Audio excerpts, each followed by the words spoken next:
I run a marketing agency and would like to trademark my own company name. Plus, I have a client looking to file 3 trademarks or the intent to use. I don't think any of the desired trademarks will be particularly complicated. One also includes a logo. Would love suggestions on attorneys or firms in California. Prefer something smaller, more personal than the big firms. Hey, like I do know a firm. There's a couple good firms here on this show. I'll start by just saying, my trademark professor is not dead, but if he was, he'd be rolling over in his grave for, he's like, trademark is not a verb, but we use it that way all the time. So we don't trademark something. I will say immediately that trademark rights come from use. Trademark rights stem from use.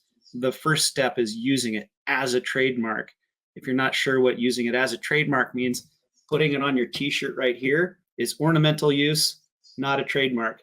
It's on the collar, or it's on the hang tag, or it's on the invoice, or the top of a menu, that kind of thing, or over a storefront. Remember back when we had bricks and mortar? Yeah. All of that, that's trademark use, and you need to have that, right? And they mentioned intent to use, which is cool.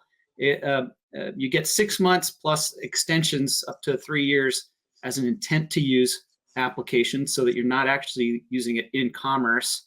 But ultimately, if you're going to have a registration, it's got to be backed up by using that trademark. So get out there and use it. Other than that, the very first step is not registration, not even close. The first step is a search.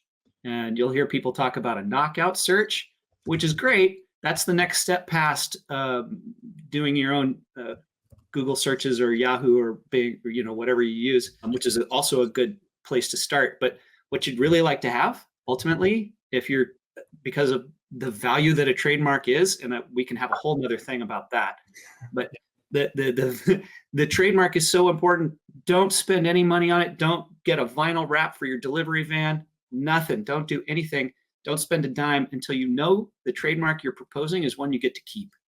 So what you really want is a proper competitive analysis of the mark that you're proposing, right? Who else is using it? Who else is using something similar to it? Who else is selling snow tires, even though you're just selling replacement horns for bicycles? They might be related.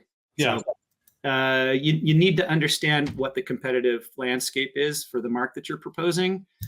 So start with a search, and you need to have that use, because without the use, the registrations won't perfect, and they're assailable anyway. So.